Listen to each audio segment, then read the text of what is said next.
One of the most common questions that I get is how did I reach my weight loss goals, and especially how did I maintain them? And although this journey has been a very complex journey with a lot of emotional, mental, physical aspects to it, I want to focus this video specifically on how to build the right self-discipline in order to reach your goals in fitness and keep them long term.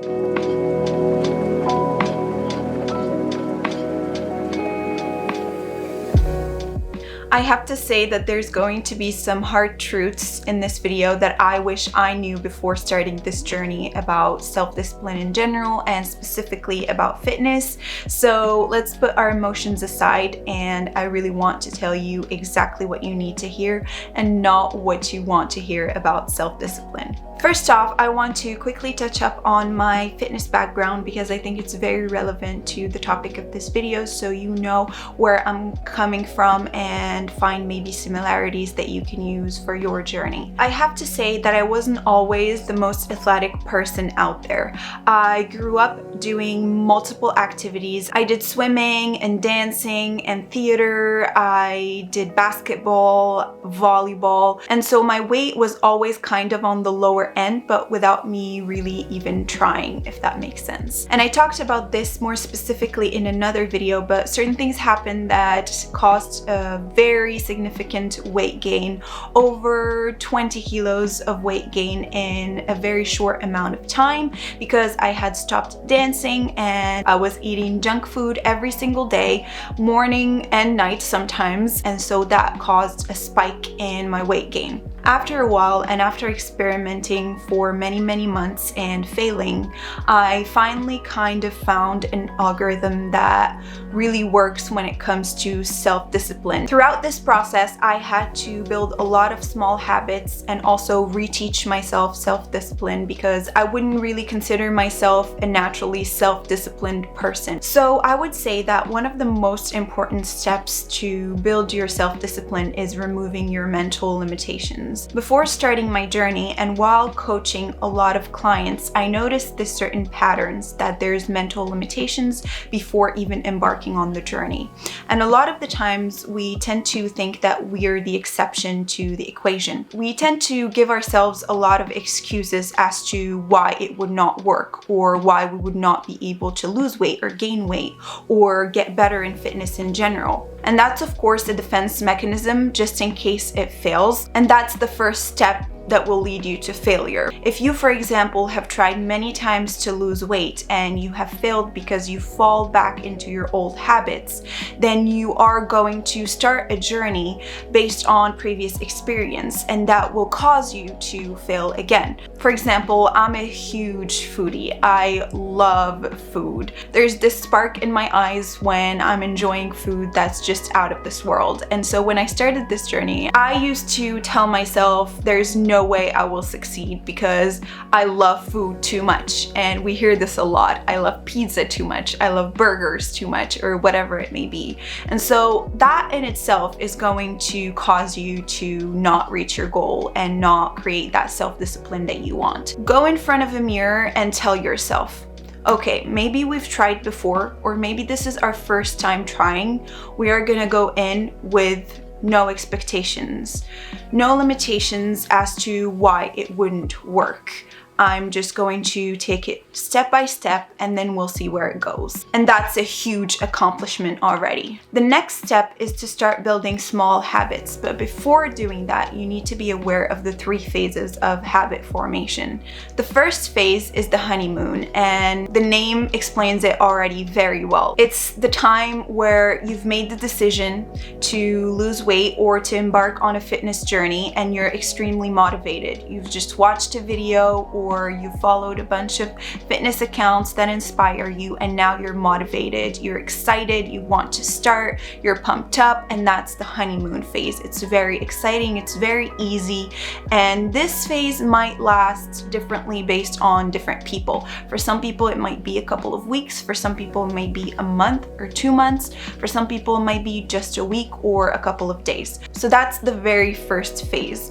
The second phase of habit formation is the fight through. And this is where your motivation starts to slow down. It's not completely gone yet, but it's starting to get a little bit harder to get yourself to the gym, to eat right most of the time. Reality and life's distractions really start to come in. In this phase, it's very, very important to just recognize that you're starting to enter the fight through phase, to recognize that your motivation is starting to wear off. Also, at this time, results are not necessarily prominent enough for you to notice them just yet. So that's why it's called the fight through. A trick that really helps in the fight through phase as well is life projection. If you start projecting during this phase where your motivation is just starting to wear off, where you would be 2 months from now, 3 months from now, or 4 months from now, that will help you kind of get emotional about the process, and that will help you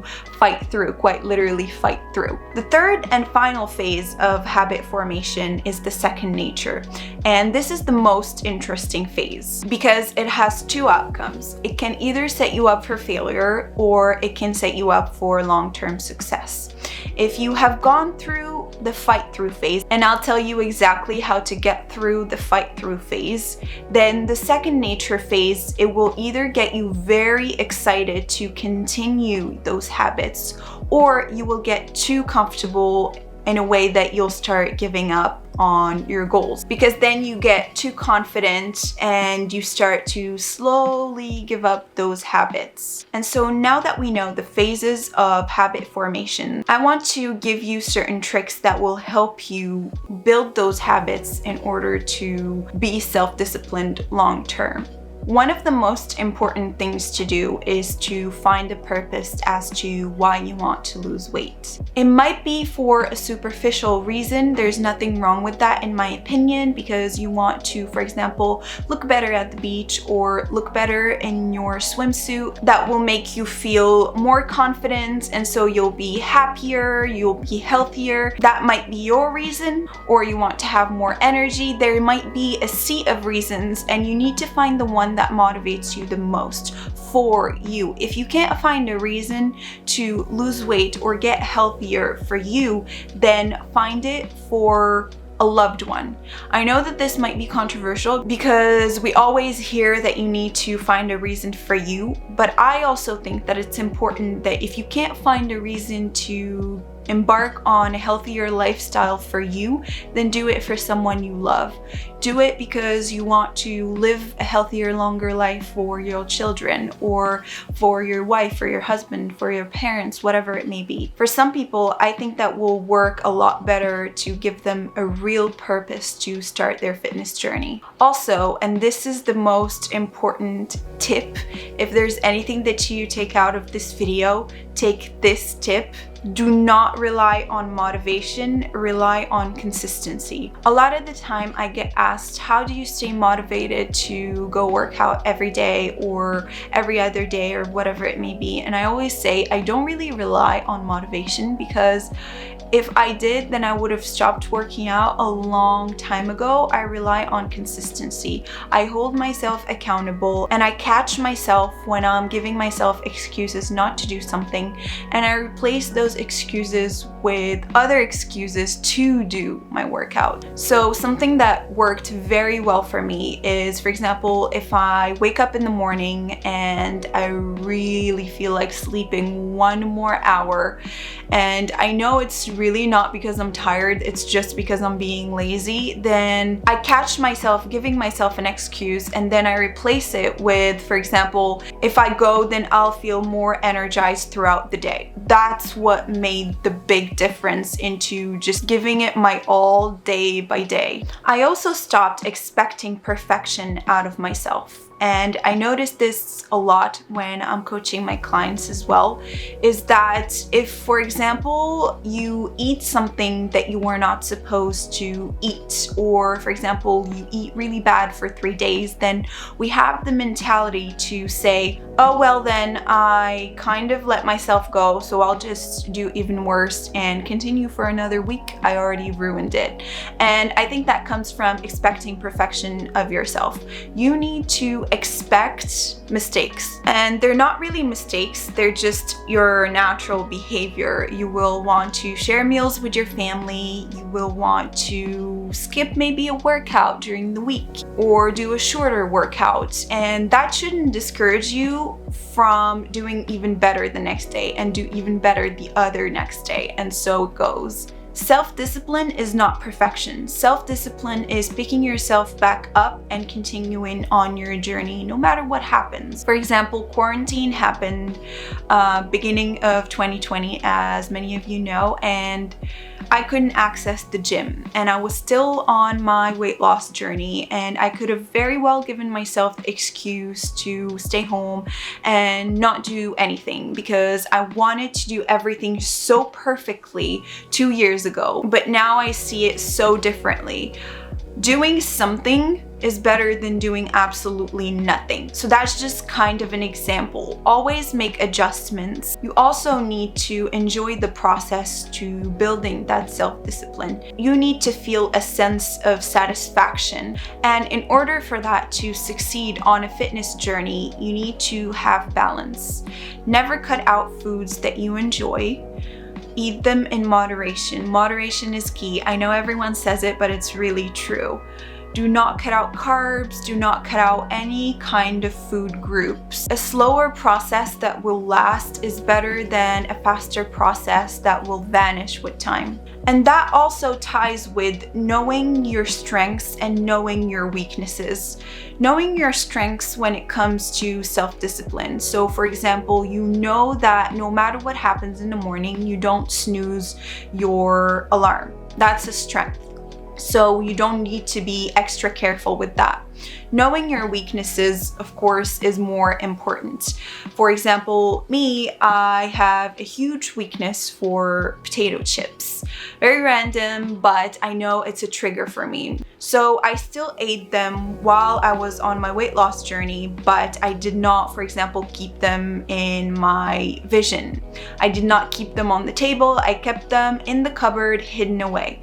And so that's a way of managing one of my weaknesses. I would really recommend writing down what you know are your weaknesses that are related to your fitness goals and pay attention to them and slowly start tweaking things that will help you keep track of those weaknesses and eliminating the triggers that are related to those weaknesses. You also need to find what's worth it for you and what's not worth it for you when it comes to diet and exercise. You need an exercise that you enjoy. Going to the weights room is not for everyone, so it's not worth it for you. Going for a walk maybe is definitely worth it for you. So again, write down on a piece of paper what's worth it for me and what's not worth it for me. As an example, drinking calories was never worth it for me, so that's something I eliminated. Something that was not worth it for me was running. I don't enjoy running, so that was out of the question. I enjoy walking and I enjoy the weights, so I added those. Finding that balance will really help you go a long way and help you stay consistent long term. Finally, I think there's definitely no one formula or one secret to building consistency and building self-discipline. It's different for everyone, but the two main steps that we all have in common when it comes to building self-discipline is consistency and not expecting perfection. Those are the two main important aspects of building self-discipline. So there's really no real reason why you will not be able to do it. I believe that anyone can do it if they find the right balance between pleasure and attaining your goals. So good luck, and I'll see you in the comments section.